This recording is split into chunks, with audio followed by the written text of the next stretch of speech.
Welcome to Bible Mysteries. What if there are secrets in the Bible the world doesn't want you to know?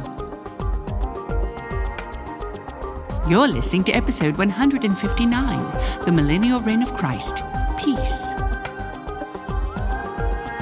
Now here are your hosts, Scott and John.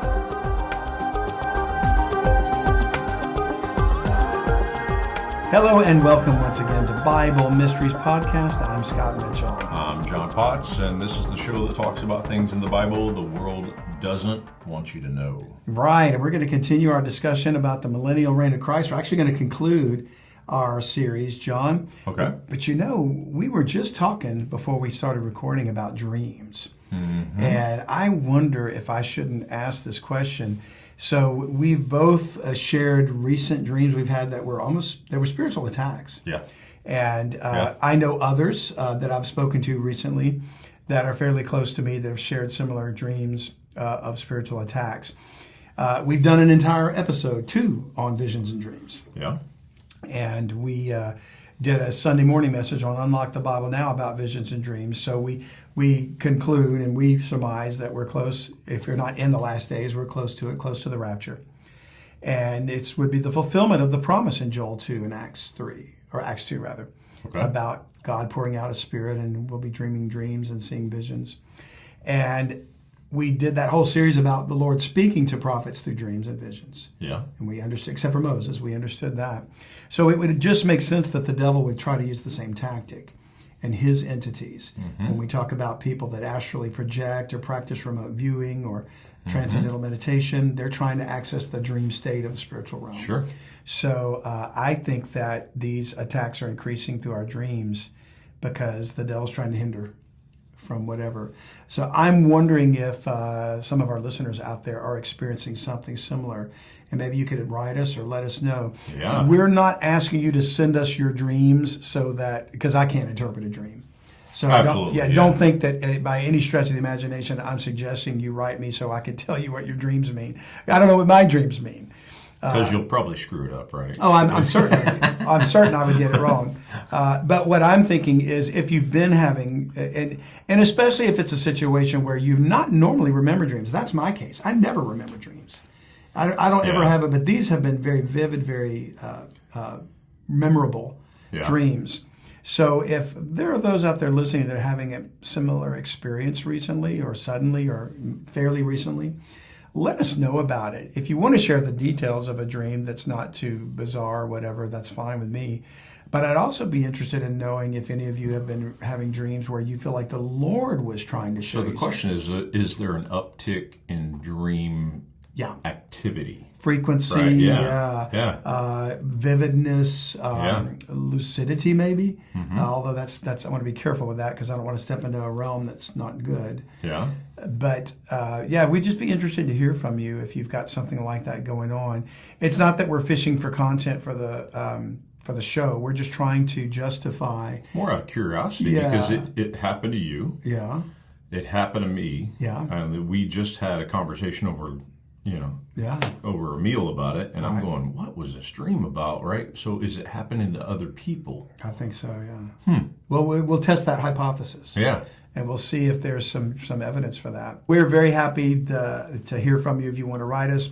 And want to thank all of you for listening and subscribing. And speaking of subscribers, John? Yeah, so let me tell you who this episode was brought to us by. So this week's episode was brought to us by Stephan L., Mindy F., Jeanene S., Alexandra S., and Mary W., all of which became subscribers or seekers in April of this year. Thank you very much. Thank you guys very much. So we're getting through to April. Maybe we'll get to the end of the year before the end of the year. No, keep subscribing. We need to be behind. We want to be behind. That's a good point. Yeah, we want to. Still not at our 500 person goal. By the way, I mentioned something kind of funny that happened this week.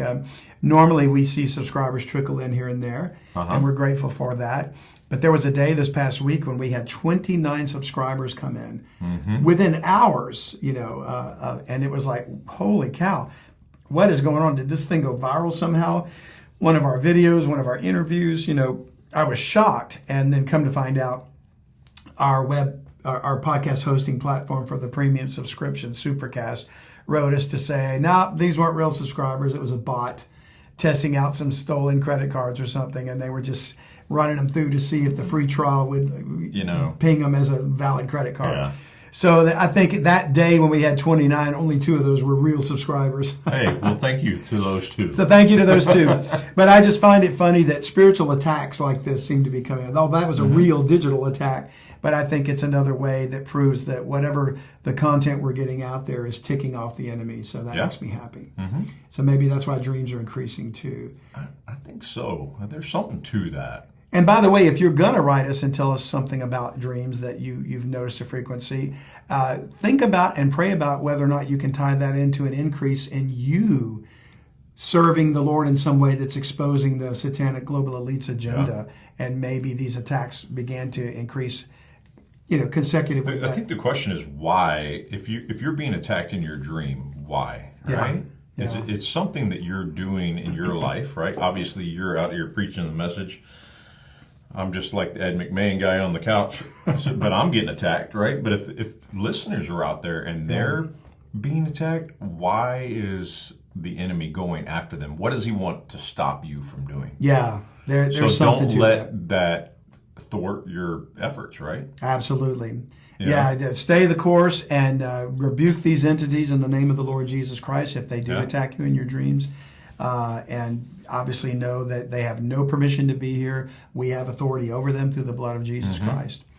So let's pick up and continue with and conclude, John, with our series on the millennial reign of Christ. And this part 4 is called Peace. Okay. Because when the Lord does come back to the perfect peace that's going to ensue during the 1,000-year reign is going to conclude with a final insurrection, which we're going to talk about. Okay. And then we go on to the new heaven and the new earth. And it is my belief that the 1,000-year reign in its glory, in the prosperity part, in the peace that we're about to read about, is sort of a taste of the new heaven and the new earth. Okay. It's like, here's what you can have if you will believe. Because as we discussed last time, in between the third part and this part, we will have had an interview, hopefully, with Al Matthews. And so there'll be one little break in the series. But in the last time we spoke, we talked about why on earth would people want to rebel when the perfect King Jesus is here? And he's here on earth. Yeah. And why would they do that? But we're going to see that the whole point of the priesthood and the sacrifices is because many won't believe. Okay. They don't want to believe and be baptized and trust Christ during that time. And therefore, they have to offer those sacrifices at the Feast of Tabernacles. So we covered that. And if you missed that part, you may want to go back and tune into that so you'll understand where we're going forward from here. So we'll start in Zechariah chapter 14 today. Because what we find here, and we alluded to this last time when we talked about if they don't go up to the Feast of Tabernacles, they get no rain. To provoke them to do it. Yeah. And then if they still won't do it, they're going to have a plague upon them. And I told you what it was, but we're going to read that plague this time. Okay. So in Zechariah 14, we back up a little bit to where the armies of the Antichrist are defeated by the Lord Jesus himself. And it says in verse 3, "Then shall the Lord go forth and fight against those nations which gather together to fight against the Lord with the Antichrist, as when he fought in the day of battle. And his feet shall stand in that day upon the Mount of Olives, which is before Jerusalem on the east, and the Mount of Olives shall cleave or split in the midst thereof toward the east and toward the west. And there shall be a very great valley, and half of the mountain shall remove toward the north, and half of it toward the south." And we talked about the changing geography that's happening. So all this is going on, and that's why Jerusalem is going to be raised up as an exalted mountain with a plateau on the top. "And ye shall flee to the valley of the mountains, for the valley of the mountains shall reach unto Azal. Yea, ye shall flee like as ye fled from before the earthquake in the days of Uzziah, king of Judah. And the Lord my God shall come, and all the saints with thee." And by the way, that's more proof that we're coming back. All the saints come back with the Lord. Okay. Jude cites it as well from the book of Enoch. Now, all that to say, that's the scene when the Lord returns. And when that final battle takes place, notice it says, in the next verse, in Zechariah 14, it says, "And it shall come to pass in that day that the light shall not be clear nor dark, But it shall be one day which shall be known to the Lord, not day nor night. But it shall come to pass that at evening time it shall be light. It shall be in that day that living waters shall go out from Jerusalem, half of them toward the former sea, and half of them toward the hinder sea. In summer and in winter shall it be. And the Lord shall be king over all the earth in that day. There shall be one Lord, and his name one. And I mentioned a moment ago that we were going to see the plague. We actually saw that earlier. The plague is in this chapter, but it's actually the chapter before this. So what we were going to see in this chapter, because I made a mistake about thinking where I was, it was 13, not 14. In this chapter, we're going to see the plain I was telling you about, the plateau on top of the mountain. Yeah. And it says, and the land shall be turned as a plain from Geba to Rimmon, south of Jerusalem. And it shall be lifted up and inhabited in her place, from Benjamin's gate unto the place of the first gate, unto the corner gate, and from the tower of Hananiel unto the king's wine presses. And I don't know where all those landmarks are, but they were certainly part of the city in the Old Testament times. And men shall dwell in it, and there shall be no more utter destruction, but Jerusalem shall be safely inhabited. So we see the Lord coming back to fight against the nations. I thought we were going to read in that passage about the plague, but that was earlier. Okay. But what we're now seeing is the geographical changes that take place to Israel, to Jerusalem, where the temple is going to be built. And we discussed the temple in Ezekiel 40 through 47, all that. Now, speaking of 47, go to Ezekiel 47, because he mentioned that there were some waters that were come out of the city. Come out of the city, yeah. Well, wait till you see. This is one of those mind-blowing things. Wait till you see where these waters come from. Okay. Okay. So deep underground. Yes. No, actually not so deep. It's from the altar, from the threshold of the house. Okay. And so what's interesting is to give our listeners some sense of reference, a frame of reference. Jerusalem is going to be the mountain where all this takes place, where the temple will be built and where this river is going to flow from. There's the Jordan River, and there's the Sea of Galilee, and there's the Dead Sea. Okay. So if you think of it, it kind of goes north to south in Israel. If you were to picture Israel, you see that little formation there. The Dead Sea, for those who don't know it, is a sea of salt. And you actually almost can't sink in it or drown in it, because if you dove in, you would just lay on the surface, no matter how big you are. That's pretty wild. Yeah, a salt sea is like that. So you're just super buoyant because it's super salty. Extremely buoyant. Nothing lives in it because it's too salty. And they believe the salt came from the destruction of Sodom and Gomorrah. Wow. Yeah. Okay. Yeah. That's crazy. Yeah, which is why Lot's wife turned to a pillar of salt and things like that. So there's something about all that. Maybe we'll have to do a whole thing about the Dead Sea. That is a whole podcast right there. Right. Okay. So knowing that's what it is, you're about to see what happens when this river that comes out of the temple hits that Dead Sea. Okay. So Ezekiel 47, verse 1. And so an angel is showing Ezekiel all these things, the measurements he's been recording for the temple and the land and this and that. And he says, afterward he brought me again unto the door of the house, which is the temple. And behold, waters issued out from under the threshold of the house eastward. For the forefront of the house stood toward the east. And the waters came down from under the right side of the house at the south side of the altar. Then brought he me out of the way of the gate northward, and led me about the way without unto the utter gate, which is outer gate, by the way that looketh eastward. And behold, there ran out waters on the right side. So what we've got here is like a little spring. Like you said, it could be underground or under the house or something. It's springing up, crossing the threshold, passing the altar, going out the gate of the house, the door. And there's a trickle, like a little stream or creek flowing. Okay.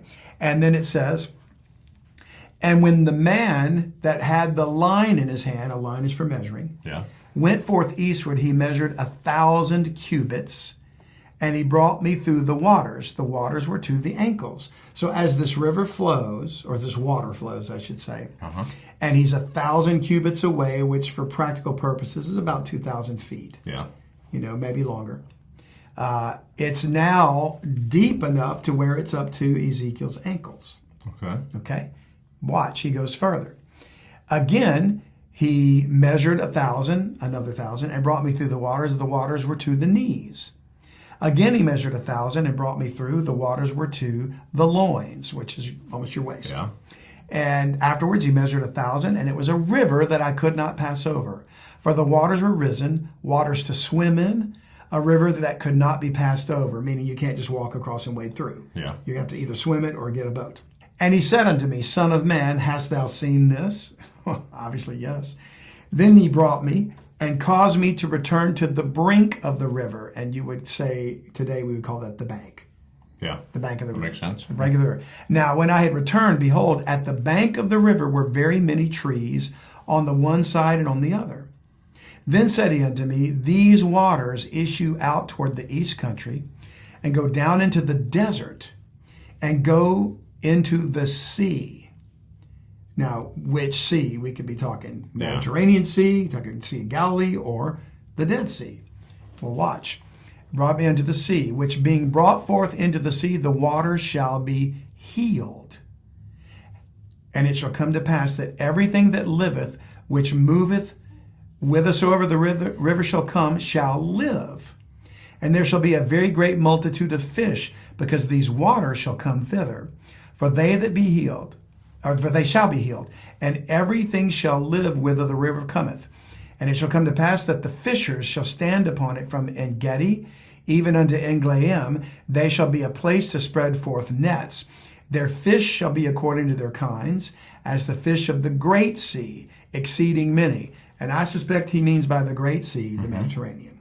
Okay. So we can rule out the Mediterranean because there's plenty of fish there now.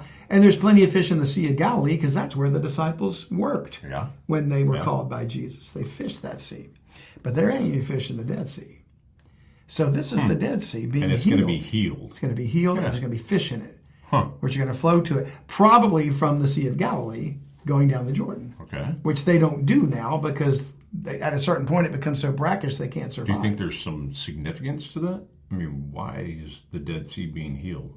It's a sign. It's a proof to Israel that the land is changing, that we're in the millennial reign of Christ. Okay. It's a picture that, hey, when this is fulfilled, we're in the millennial reign. Yeah. Okay. And it's, as we're going to see, it's a picture of all the healing that's going to be taking place. Okay. Not just for animals, not just for the fish. So he says there, and it shall come to pass, I read this, that the fishers shall stand upon it from one city to another. There shall be a place to spread forth nets. Their fish shall be according to their kinds, as the fish of the great sea, exceeding many. But the miry places thereof and the marishes thereof shall not be healed. They shall be given to salt. Well, that tells me it's the Dead Sea. So it's going to push the salt out to these areas that are going to remain there. And they're not going to be healed because that's where the salt goes. And by the river upon the bank thereof, on this side and on that side, shall grow all trees for meat, whose leaf shall not fade, neither shall the fruit thereof be consumed. It shall bring forth new fruit according to his months, because their waters they issued out of the sanctuary. And the fruit thereof shall be for meat, and the leaf thereof for medicine. And meat we have to think of not in terms of beef. In the Old English, meat meant food. Yeah. So fruit is food, vegetables are food. So that's meat. Bread is meat, you know. Now, the idea is these healing waters not only heal the Dead Sea, but they cause these trees to grow along the banks that give a different fruit every month. Where do you deduct that from? What he just said. And by the river upon the bank thereof, on this side, on that side, both sides, shall grow all trees for meat, whose leaf shall not fade, neither shall the fruit thereof be consumed. It shall bring forth new fruit according to his months. Yeah. Because, and there's other verses that talk about it too. But the idea is that these fruits are going to be for food and health, and the leaves from the trees are going to be for healing, for medicine. Yeah, so it's that ends the pharmaceutical. I glanced right complex. over that and didn't even see that. Well, I think I read it pretty according quickly to his months. Yeah, every fruit of it. And I think ultimately the tree of life is going to do that. It's going to be that one tree that gives a different fruit every month. Wow. Yeah. So it's pretty fascinating. So these waters that issue forth from the threshold of the temple go to the Dead Sea, and I think they also cross over to the Mediterranean Sea somehow. They may become, they just become a river, you know. And if they don't go to the Mediterranean, I guess it's the Galilee. But I think it's crossing opposite, you know, of the Jordan. Now, that's the first picture we have of plenty to eat, of healing power of the waters of life. Jesus is the water of life. And of the leaves being for medicine, so that we can start seeing why is it people would live so long during this time. I mean, we've had a horrible time of destruction and cataclysmic things during the 7 years of tribulation. Now we've got healing going forth, geographical changes. And if we go to Isaiah chapter 2, we're going to see there's going to be no more war or hunger or disease, and a perfect judicial system. So look in verse 3. And many people shall go and say, come ye, and let us go up to the mountain of the Lord, this big plain that formed on the top of the mountain of Jerusalem, where the temple is, to the house of the God of Jacob, and he will teach us of his ways, and we will walk in his paths. For out of Zion shall go forth the law and the word of the Lord from Jerusalem. And we kind of mentioned that before in another passage in previous episodes, but we get a little more detail this time. So you've got people saying, come, let's go. I suspect they're saying this to go to keep the Feast of Tabernacles. Because that's when they're required to appear. So, hey, come on, let's go. This is the perfect time to be taught in the ways of the Lord and to walk in his paths. The law is going to come out of Zion. So they should be willing to go, but there's plenty that aren't, as we've seen. And he shall judge among the nations and shall rebuke many people, probably when they don't go, with the lack of rain and then the plague. And they shall beat their swords into plowshares. When you think of beat, think of like a blacksmith. Heating a sword and turning it into a threshing instrument, And their spears into pruning hooks. Nation shall not lift up sword against nation, neither shall they learn war anymore. Finally, the end to the military-industrial complex. The end to the neocons and the evil satanic global elites. Because war, folks, is not being fought for the reasons you're told. No, it's all the about media money. lies. It's about money and power and the satanic agenda. It has never been about the assassination of an Archduke Ferdinand or because they bombed Pearl Harbor. Weapons of mass destruction. Or terrorism, the war on terror. It's never been about anything that they told you.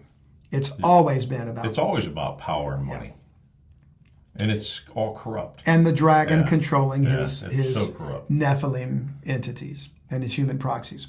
So then he goes on to say, O house of Jacob, come ye and let us walk in the light of the Lord. And so it's kind of like Isaiah was saying, hey, if you'll just repent and turn back to the Lord, you get all this. And incidentally, it's going to be funny to see that the nations that get to go into this kingdom, this is for them. Israel becomes the priesthood. It's fulfillment of the covenant promises. But the whole point was for them to go minister to the nations. It's the final, Israel finally becoming what they were supposed to be, a light of the Gentiles. Which brings me to Isaiah 60. Verse 1. And it says, Arise, shine, for thy light is come. And the glory of the Israel. Lord. Meaning Israel. Thy light. So thee in the context here is going to be Israel. Because this passage really, in fact, we read it in another episode, but the previous verse had just said, the Redeemer shall come out of Zion to them that turn from transgression in Jacob. This is my covenant with them. So they've just now been, they've turned back to the Lord. And they're being accepted. And so here's and once you turn your heart back to me and turn from transgression, here's what happens. Arise, shine, for thy light is come. The light is Jesus. And the glory of the Lord is risen upon thee. He's called the Son, S-U-N, of righteousness, in Malachi chapter 4. For behold, the darkness shall cover the earth, and gross darkness the people, tribulation. But the Lord shall arise upon thee, and his glory shall be seen upon thee. And the Gentiles shall come to thy light, and kings to the brightness of thy rising. And that's back to what we just read in Ezekiel. Lift up thine eyes round about and see. All they gather themselves together. They come to thee, meaning the Gentiles. Thy son shall come from far, and thy daughter shall be nursed at thy side. That's the gathering back to the children of Israel. And then thou shalt see and flow together, and thine heart shall fear and be enlarged, because the abundance of the sea shall be converted unto thee. The forces of the Gentiles shall come unto thee. And we've spoken before about the sea being a metaphor for humanity. Yep. So the abundance of the sea, like when we see the beast rise up out of the sea. Yeah. We know the Antichrist comes from humanity. Yep. He's part human and he's part dragon seed. Yeah. I never thought of it that way. The dragon seed. Seed of Satan. The seed of Satan, literally a hybrid. Yeah. A Nephilim hybrid. And so the forces of the Gentiles shall come unto thee. In other words, it's the nations are going to come to Israel saying, the Lord's with you. You've got the law. He lives in Jerusalem. There's something great about this nation. We need to know your truth. Where they're clamoring for it. The multitude of camels shall cover thee. The dromedaries of Midian and Ephah, all they from Sheba shall come. Meaning they're all traveling. And it's interesting to note they're traveling on beasts of burden rather than airplanes and cars and stuff, which makes me wonder, is it because in the tribulation everything was destroyed? Yeah, I was going to say a technology breakdown or something. Yeah. Wow. And possibly even sooner if there's something like an EMP or directed energy weapons are used to destroy every other weapon that could possibly be used against the satanic global elites. Wow. They shall bring gold and incense, and they shall show forth the praises of the Lord. All the flocks of Kedar shall be gathered together unto thee. The rams of Nebaioth shall minister unto thee. They shall come up with acceptance on mine altar, and I will glorify the house of my glory. And rams and flocks and altar points again to sacrifices. Yeah. Everything about that is what we discussed last week. Who are these that fly as a cloud and as the doves to their windows? Surely the isles shall wait for me, and the ships of Tarshish first, to bring thy sons from far, their silver and their gold with them, unto the name of the Lord thy God, and to the Holy One of Israel, because he hath glorified thee. And the Exodus coming out of Egypt was a picture of this as well. God said that when they left the Egyptians, they spoiled them. The Egyptians gave the children of Israel gold earrings and all kind of stuff. When they left? Yeah. Really? Yeah, because they were like, please, after all that the Lord has done with the plagues. After all the plagues, get out of here. Please, and go with my blessing. We just don't want any more plagues. You know? So they spoiled them. So Israel left. Remember, they were slaves. Yeah. They left rich. So rich that when they built the tabernacle, they used all the pieces of gold they had to make the Ark of the Covenant and all those things. And they still rebelled. No. What's wrong with these people? Striking you, right? I mean, you're right. I mean, you're right to be smitten. What blows me away is because I have just read Exodus, Numbers, Deuteronomy, and I'm just like, and God is with them, right? It says that he's a pillar of like a cloud or a pillar in front of them. And fire. And they still don't have any faith. Right? He's right there with them. But now you're talking about this happening again in the millennial reign. Like people... But this time Gentiles. Christ is going to be on earth. Yeah. And people are still going to go, nah, I don't want to do it. It's like, what? Makes you want to backhand somebody, right? Like, what are you doing? I know. Well, when you think about it, for 2,000 years since Christ was raised from the dead, men have rejected the truth. So it's just going to be a continuation of it. And yes, he's not here reigning on a throne with perfect peace and prosperity. We've been living in the beginning of sorrows. Which makes it sound a little bit more reasonable. I know. Right? Like we have some justification for being so stupid and stubborn. I see what you're talking about. If he's hanging out with you, then you're going, nah, I'm not going to follow you. Right. I don't get it. Anyways. Well, it's going to happen. It's going to happen. So the Gentiles shall come to thy light, kings to the brightness of thy rising. And he says, the sons of strangers shall build up thy walls, and their kings shall minister unto thee. And when you think about it, it's essentially nations are going to serve Israel. Yeah. It's no longer going to be you're the little redheaded their stepchild. sons are going to build up your walls, which means that you're going to use their kids to build your cities. The labor, yeah. And the kings are going to minister to them. Okay. So, meaning even the kings of these nations are going to be servants to Israel. Okay. For in my wrath, God says to Israel, I smote thee when they rejected. Mm-hmm. But in my favor have I had mercy on thee. He's going to restore. We talked about restitution. Okay. Therefore, my gates shall be opened continually. They shall not be shut day nor night, that men may bring unto thee the forces of the Gentiles. And forces is wealth. Okay. The forces of the Gentiles is wealth. And that their kings may be brought. For the nation, now here's the real verse. For the nation and kingdom that will not serve thee shall perish. Yea, those nations shall be utterly wasted. And that's back to that thing. When are they going to bring all these gifts and things? Feast of Tabernacles. Yeah. So they have to bring, they have to gather up through the year, and because they're going to bring the wealth and the whatever to honor Israel and their sacrifices for sin. Okay. Unless they believe. And that, again, back to that Great Commission, if they hear the preaching and they believe, then they're not going to have to worry about that. Okay. Now, Zechariah chapter 8, since Israel will be the priesthood of God, Gentiles are going to seek them to learn about the Lord. That's why they're going to be able to so easily go ye therefore and teach all nations. Yeah. Unhindered at this time. No more missionaries being killed and persecution. None of that stuff's going to be happening. Yeah. So Zechariah 8, look in verse 20. Thus saith the Lord of hosts, it shall yet come to pass that there shall come people, and the inhabitants of many cities, and the inhabitants of one city shall go to another, saying, let us go speedily to pray before the Lord, and to seek the Lord of hosts. I will go also. Yea, many people and strong nations shall come to seek the Lord of hosts in Jerusalem, and to pray before the Lord. Thus saith the Lord of hosts. Now, here's what an impact that's going to have. So you're thinking, okay, yeah, I get it. The Lord's going to be in Jerusalem reigning on a throne. Yeah. David is going to be a prince under him. There's an Israeli priesthood. And there's going to be probably the 12 reigning on 12 thrones, judging the 12 tribes of Israel. Yeah. The 12 apostles. And then there's that priesthood under them that goes ye therefore, teaches all nations, offering up spiritual sacrifices. Then you got the priests, the sons of Zadok, we talked about, that are accepting the sacrifices at the newly built temple and the altar.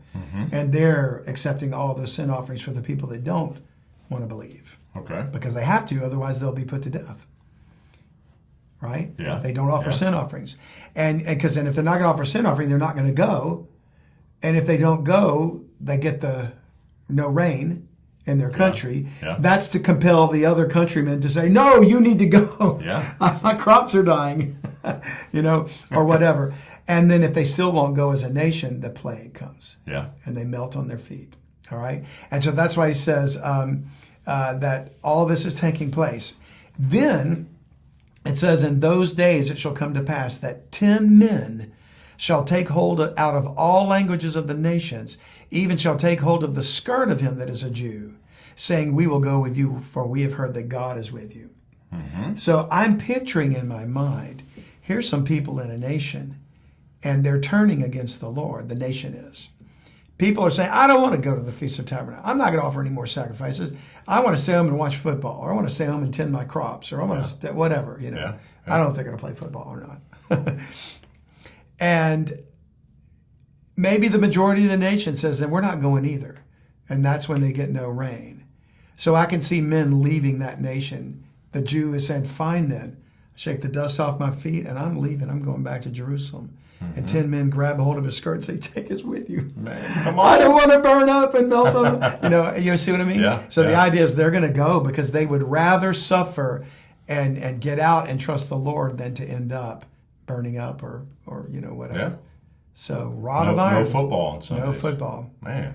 Now, last week we suggest. Oh, are you telling that now? That's a brutal. I don't know, man. That's going to be hard for me to not watch the Saints play. Hi, if you're enjoying this podcast, please consider being a full-time subscriber. We are going to use these funds to expand the message and get the word out about what's in the Bible that the world doesn't want you to know about. That's right, John. We appreciate you listening, but we'd love it if you'd subscribe. That way we can reach more people with the time we have left. So enjoy the rest of the podcast, but think about subscribing if the Lord puts it on your heart. To subscribe, just go to BibleMysteries.supercast.com. Thanks. So we've got one question that we hinted at last time, but we haven't answered yet. Where did these nations come from? And I briefly stated it, but let's read the actual scenario. Because when the Lord does come back, at some point after, I'm assuming the order of events as he returns, all the geographical changes take place in Israel, the temple's rebuilt, and he washes Israel with the sprinkling and blots out their sins. Okay. They become the nation, the priesthood they were always meant to be. And they set up the sacrifices and everything else. And then, probably, I'm guessing, probably on that first Feast of Tabernacles, which might be very quickly, Okay. depending on the time of the year, all the nations have to stand before the Lord. So it could be that. It doesn't matter if it's not that day. Yeah. But in Matthew 25, we see this. Verse 31, when the Son of Man shall come in his glory, and all his holy angels with him, then shall he sit upon the throne of his glory. And we know that's Jerusalem. Okay. In Jerusalem. And before him shall be gathered all nations. My guess, Feast of Tabernacles. Okay. That makes sense. That's when they all go. Yeah. And he shall separate them one from another, as a shepherd divideth his sheep from the goats. And he shall set the sheep on his right hand, but the goats on the left. Now remember, he's not separating livestock. He's separating people Yeah. by nations, which makes sense because these people speak French, they speak German, they speak English, they speak Yeah. Chinese, they speak Egyptian, whatever. Then shall the king say unto them on his right hand, they're called sheep. Yeah. And he says, come ye, now watch this, blessed of my Father, inherit the kingdom prepared for you from the foundation of the world. Who is the kingdom of heaven prepared for? I was taught for years, Israel. Yeah. But They're the it's priesthood. actually the church, right? No, it's the nations. These nations, Okay. the ones on the right hand. We end up later in the chapter finding out the reason they're on the right hand and the reason they get to go in is because I was hungry and you gave me meat, Yeah. thirsty and you gave me drink, naked and you visited me in prison, or you clothed me rather, sick and you visited me in prison. All that takes place.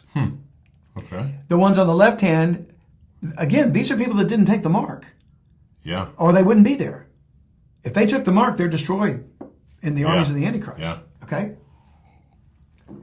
So, maybe they were preppers or whatever you call it. They stockpiled their food and the supplies, and they somehow managed to get Yeah. through. They made it through the tribulation. Whatever they did. Yeah. But then that's not the guarantee because the ones on the left hand are the goats. And he says, I was hungry, you gave me no meat. Thirsty, and you gave me no drink. And they said, when did we do this? If you did it not unto one of the least of these, my brethren. Yeah. So So the brethren you is Israel. survived through the tribulation, but you didn't support Israel. Yeah. You Right? hid your talent Yeah. buried it in a field. Yeah. You know, and wrapped it in a napkin. You didn't help. You didn't share. Wow. Yeah, that's the whole idea. And so, as a reminder, this is why those Gentiles who enter into the kingdom are told it was prepared for them, because they blessed Israel, and now they're going to get to bless them for 1,000 years. Serve them, honor them, because they're now God's people. They're now the priesthood of God. Okay. All right? And God's restoring and fulfilling the promise. They get to go into this kingdom with no war, no disease, no famines, unless they refuse to go up to the Feast of Tabernacles. Yeah. Okay? Then when we go back to Isaiah 61, we read that the nations are going to bring their sacrifices to Jerusalem and be very happy to serve. In verse 5 we read, and strangers, which is aliens, Gentiles, strangers shall stand and feed your flocks, and the sons of the aliens shall be your plowmen. Don't think aliens like outer space. These are foreigners. Yeah. The sons of the aliens shall be your plowmen and your vine dressers. But ye, Israel, ye shall be named the priests of the Lord. Men shall call you the ministers of our God. Ye shall eat the riches of the Gentiles, and in their glory shall you boast yourselves. So you can see that they're finally now a holy nation, a peculiar treasure above all people of the earth. Yeah. The final fulfillment of Exodus 19. Okay. All those. So Exodus 19 was 1,500 years before Jesus, Okay. when he said, if you obey my voice and keep my covenant. Yeah. Jesus Christ then comes, and that was 2,000 years ago. So 3,500 years, Israel has never realized the promise of being the priesthood of God. Can't they get it together? They couldn't. When you're talking about, how could they? God was with them. Why didn't they obey him? That's how hard-headed they were. God picked the most stubborn, hard-headed These people. What's wrong with them? It's all right there for them. And I suspect that if that nation had been Americans or Texans and we were there, we'd have done the same thing. Not me. You're too smart for that. Oh, sorry. That's all right. I just spilled tea all over you. Yeah, I mean, it just on and on, right? Yeah. But it just shows you how man without the Lord is rebellious. Yeah. And that's why the elites want to find eternal life through technology and AI and genetic manipulation. They don't want to acknowledge because they don't want to give an account of themselves. Because we got it all figured out. Yeah. And as we're going to see shortly, even when the Lord is here and reigning, giving all this healing and the fruit from those trees and the Dead Sea healed and all that stuff's going on. And as we're going to see in a moment, even the animal kingdom changes. You ever want to play with a tiger? No, I have no desire to do that. Well, now you can. Or crocodiles Right. or lions or anything like that. No. Well, what we'll see is that you'll be able to do that. And yet for all that at the end, and we're going to wrap it up with that when we get to it in just a moment, that men will rebel. So go with me to Isaiah 11. And we've read this, and many people are familiar with this passage, but now you're going to read it in the context, and it's going to make sense. Verse 1. There shall come forth a rod out of the stem of Jesse. Jesse was the father of David, who became king, and he killed Goliath. Yep. And from the line of David came Jesus, Okay. tribe of Judah. There shall come forth a rod out of the stem of Jesse, and a branch, capital B, shall grow out of his roots. That's reference to Jesus. Okay. And when we say branch, he says, I am the vine. Abide in me. Okay. And the Spirit of the Lord shall rest upon him, the Spirit of wisdom and understanding, the Spirit of counsel and of might, and the Spirit of knowledge and of the fear of the Lord. And the Spirit, shall make him of quick understanding in the fear of the Lord. And he shall not judge after the sight of his eyes, neither reprove after the hearing of his ears, but with righteousness shall he judge the poor, and reprove with equity for the meek of the earth. Jesus said the meek shall inherit the earth. Yeah. The satanic global elites may be buying it up and stealing it from us, but we're going to inherit it. Wow. Right out from under them. And he shall smite the earth with the rod of his mouth, a rod of iron, the word, the sword, the word of God. And with the breath of his lips shall he slay the wicked. And righteousness shall be the girdle of his loins, and faithfulness the girdle of his reins. The wolf also shall dwell with the lamb. Now, you and I both know that a wolf would eat a lamb if he was near it, right? Kill it, and eat it. The leopard shall lie down with the kid, a baby goat. And the calf and the young lion and the fatling together. A fatling is like a baby calf, right? Yeah. Yeah. And a little child shall lead them. Can you imagine? Okay, there's a wolf, there's a bear, there's a leopard, and a lion outside. Okay, Junior, go play. Go have your 3-year-old go walk around with them. Yeah. Right? Go have him play around with him. So, a little child shall lead them, he says. And the cow and the bear shall feed. Their young ones shall lie down together. And the lion shall eat straw like the ox. You know what that tells me? Everything's going to return back to the way it was before the flood of Noah. Herbivores. Is that the correct word? Yeah, herbivores. Yeah. They're only going to eat plants. Yeah. Which is why there's no risk, no death. There's the claws, the fangs, none of that are going to be a threat to a child. Okay. That's amazing. And it says, and the sucking child, which is a reference to a baby that's still nursing, so young that it's still nursing. Mm-hmm. The sucking child shall play on the hole of the asp. That's a venomous snake. Yeah. And the weaned child shall put his hand on the cockatrice den. Think of a viper. Okay. Yeah. Oh, look, there's a copperhead den. I'm going to reach my hand in there and pull out one of the snakes and play with him. Yeah. Because it won't sound good. Oh, not now. Don't do it now, folks. Don't try this at home. But in the millennial reign of Christ, no harm. Because he says, watch, they shall not hurt nor destroy in all my holy mountain. Now, it could be it's only going to happen in Jerusalem, but I think it's going to be the whole world. Worldwide. Yeah. Okay. Because it just seems to be that way. Because it says, for the earth shall be full of the knowledge of the Lord, and as the waters cover the sea. So I think it's worldwide. Yeah. Yeah. But it stems from the holy mountain because that's where the river flows. That's where the waters are healed. That's where the law goes forth out of Zion. So this is essentially the reestablishment of the Garden of Eden. Absolutely. Yeah. Absolutely. And to me, in my mind, as I'm thinking, my head's reeling, spinning. Yeah. And I'm going, as they go ye therefore and teach all nations, and the priesthood of Israel leaves and brings forth the law out of Zion, and nations believe and accept and get baptized, then I think the outflowing of these promises come to them. And their wolves and lambs lie together, and their, you know, whatever. And then the nations that refuse and reject, well, if they get famines because of no rain, well, their land's cursed, as it is today, you know. And so I can see that playing out, you know. In that day, there shall be a root of Jesse, back to referring to Jesus, which shall stand for an ensign of the people. An ensign is like a banner. To it shall the Gentiles seek, and his rest shall be glorious. So the peace will be so profound, John, it's called God's rest.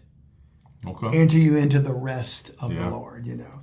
Because we think of, the Bible says in Ecclesiastes, man at his best state is altogether vanity. And all the fruits of our labor is vanity. You know, we live and we die. And we leave it to somebody else. It's all vanity. It's work. It's labor. Man shall eat by the sweat of his brow, you know. Boy, did my brow sweat the other night at that last gig we played. You know. I mean, just standing up playing guitar at 106 degrees was labor, you know.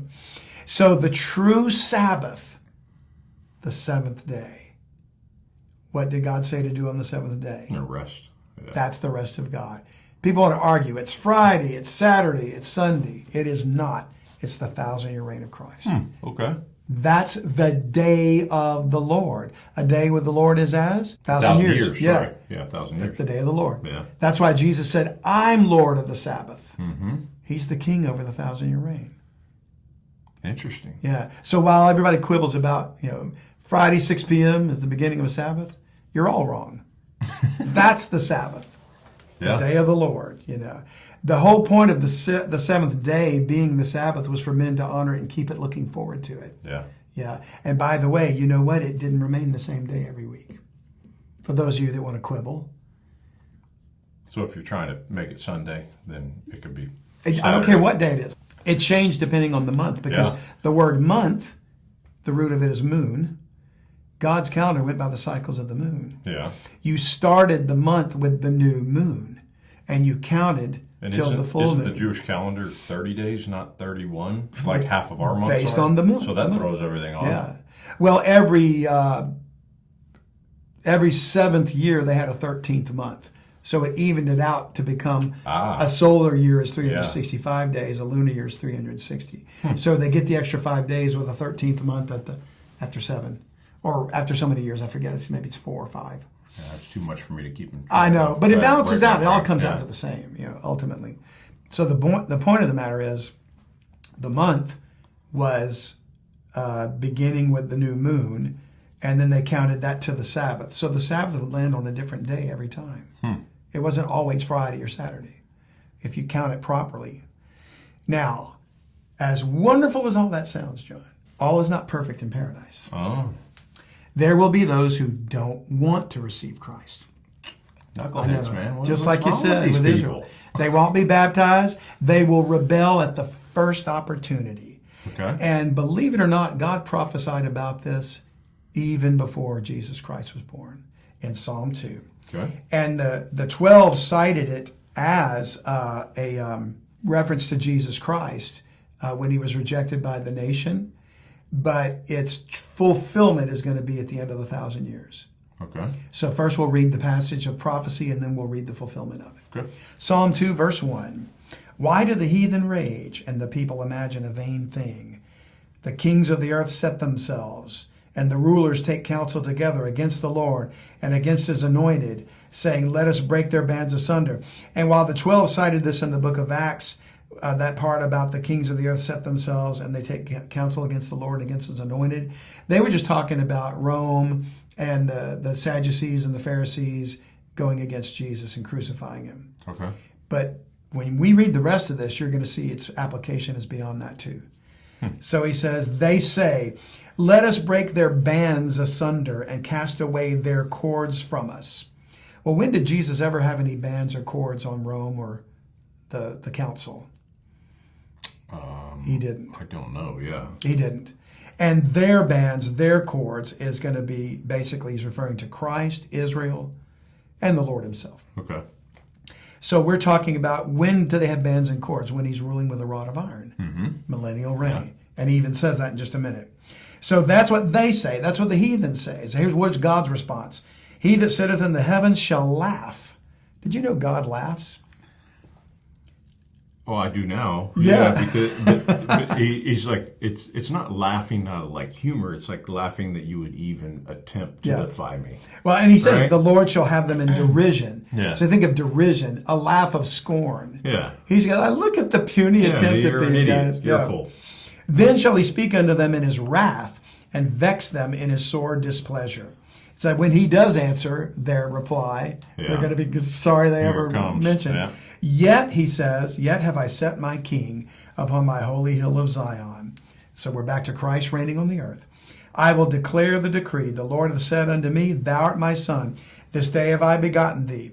Well, he said that when he was baptized by John in Jordan. Yeah. But look what else he goes on. Ask of me, begotten son, and I shall give thee the heathen for thine inheritance, and the uttermost parts of the earth for thy possession. In other words, the heathen kings can say what they want.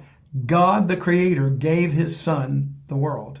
Yeah. He said, you know what? You paid for the sins of humanity. You're the kinsman redeemer. You got title of the earth. Okay. The satanic global elites have no idea what they're doing. They think they can give title to the dragon and the Antichrist. The true title claim belongs to the Lord Jesus Christ. Thou shalt break them with a rod of iron. Thou shalt dash them in pieces like a potter's vessel. And while that's certainly true when he returns at the second coming, it's going to be true at the end of the 1,000 years, as we'll see in one final slide, or one final verse. Be wise now, therefore, O ye kings. Be instructed, ye judges of the earth. Serve the Lord with fear, and rejoice with trembling. Kiss the Son, lest he be angry, and you perish from the way, when his wrath is kindled but a little. Blessed are all they that put their trust in him. That's a great psalm. Yeah. It's a great psalm to read if you really want to see the psalm from the beginning to the end. Psalm 2. Yeah, Okay. Psalm 2, 12 verses. So what is this usurpation or insurrection of kings and nations that's happening that God is laughing at and saying, you can do whatever you want. I still gave Jesus Christ the nations. Yeah. He's the king of the earth. You can't change that. Well, here it is. Revelation 20, and we'll close with this. So remember, we talked about Satan being bound with a chain for 1,000 years. Mm-hmm. Once he's set loose from his prison, he forms the second battle of Gog and Magog. Okay. Not the one that precedes the rapture or is coinciding with the rapture. Yeah. That causes God to declare Israel to be his nation again and them his people again. But this is at the end of the 1,000 years, and it's the final and last insurrection against Christ and his throne. And so we read that. So 1,000 years has transpired. The first mention of 1,000 years is in Revelation 20. The time was never given until Revelation 20, when it said they shall live and reign with Christ 1,000 years. And we did that on the first episode of this message. Now, this is the end of the time. So we pick up in verse 7. And when the 1,000 years are expired, Satan shall be loosed out of his prison, and shall go out to deceive the nations which are in the four quarters of the earth, Gog and Magog, to gather them together to battle, the number of whom is as the sand of the sea. Not just a bunch of complaining malcontents, but outnumbering the sand of the sea. That's, you can't even number that. And remember, they live up to 1,000. We forgot to read the passage about a child dying at 100. So he says their years are going to be like the days of a tree. And trees live a long time. Yeah. So the idea is, in all that time, if they're still having children at the same rate they do now, with plenty to eat, no war, no disease, no famines, Be trillions of people. Could be. Yeah. I don't know if it'll be trillions, but it'll be a lot. Yeah. Yeah, it's going to be billions, perhaps. Well, we've got, 8 billion now? 8 billion now, yeah. Okay. 8 billion now.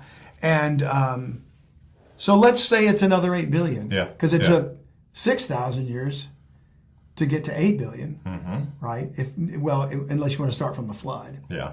4,000. Yeah. So 4,000 years it took to get 8 billion with all the wars and everything else. So imagine no wars.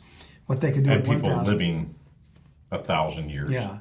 So let's say it's 50 billion. Yeah. And it might be. Then that would be as the sand of the sea. You know, Okay. that would certainly match. So he gathers them together to battle, and they went up on the breadth of the earth. It's like they come from all over the four quarters. And it says, and compassed the camp of the saints about and the beloved city. Now I have to explain a word there, compassed. You use a compass maybe when you hunt. Yeah. So you know where you're going. Compass is different. It's the same word, but it's pronounced differently because it's a verb, not a noun. Yeah. To compass something is to surround it. Yeah. Well, when you think of a compass, it points to all sides, all directions. So they're coming from all directions. We would say surround. Yeah. Surround. To surround the camp of the saints. Camp. Why would it be Saints. called a camp? And it says, of the camp of the saints and the beloved city. Well, we know what the beloved city is. Yeah. Jerusalem. Okay. Yeah. So why would there be people camping? The camp of the saints. You think of a camp, it could be either an army, the camp, Yeah. Camp Pendleton, Camp Lejeune. Or how about, what do you camp in? You camp in tents. What is a tent? It's a tabernacle. Yeah. The Feast of Tabernacles. Every year, they come up to serve the Lord, to worship Him, to bring the riches. For those that don't believe, to offer sacrifices. They're attacking at the Feast of Tabernacles. Yeah. They know when they're all going to be there. Yeah. So they're thinking, these are the guys that believe, let's kill them. And we'll take over the earth. So that's why the strategy is to surround Jerusalem at the Feast of Tabernacles. Wow. And this is Satan with his army of billions. And then we see the last part there. And fire came down from God out of heaven and devoured them. And the devil that deceived them was cast into the lake of fire and brimstone, where the beast and the false prophet are. They've been there 1,000 years. And shall be tormented day and night forever and ever. Also, where all the goats on the left hand went. Yeah. It's rough. That's a pretty bad ending. That's a horrible ending, but it's the final end of the dragon. Wow. And all his minions and all the demons and all the Nephilim hosts and all the satanic global elites. Are you listening to me? This is where you are headed. I'm not going to name names, but they know who they are. Yeah. And you think you can fight this? You got another thought coming. So you better repent while there's still time. Wow. So isn't that amazing? That was kind of a crazy ending there. Yeah. Finally, and from here, that's not the last chapter. From here we go into the new heaven and the new earth. Yeah. And then you'll see that's really heaven. Yeah. Heaven is when God comes down and He dwells with men. And it's going to be beyond the Garden of Eden. It's going to be, like you said, we'll explore Universes. worlds. Yeah. And we'll have to do a whole episode on that. I've done a several-part series on heaven, but, it's quite some time back. So it may be time to refresh that. If I could get Randy Alcorn on, that would be ideal. Okay. He wrote the book Heaven that I told about last time. Yeah. I have to look that book up. Yeah, I reached out to him once before, and he did respond. And he was tied up with a very understandable reason why he couldn't be on. But I may try to reach out to him again. Okay. Yeah. Very cool. So, John, thank you. Hey, good episode. Hey, thanks. I hope this has been a great series for you that might have always wondered what was going on during the 1,000-year reign of Christ. 1,000 years. Why is it 1,000 years? And what are we going to be doing there? And why is Satan loosed for a time? Yeah. You know. And now you know why, because you're going to build up billions of people they don't want, and they're going to try to overthrow Christ. That's amazing. Isn't it? Well, if the Antichrist could do it, why wouldn't another group? Yeah. But that'll be the last time, because once the Lord does come down, and we'll have to do, I guess, another thing about the city, like we talked about. Yeah. But once you see that comes down, it says the tabernacle of God dwells with men, and He will be their God, and they shall be His people. And He means all men that time, not just Israel. Okay.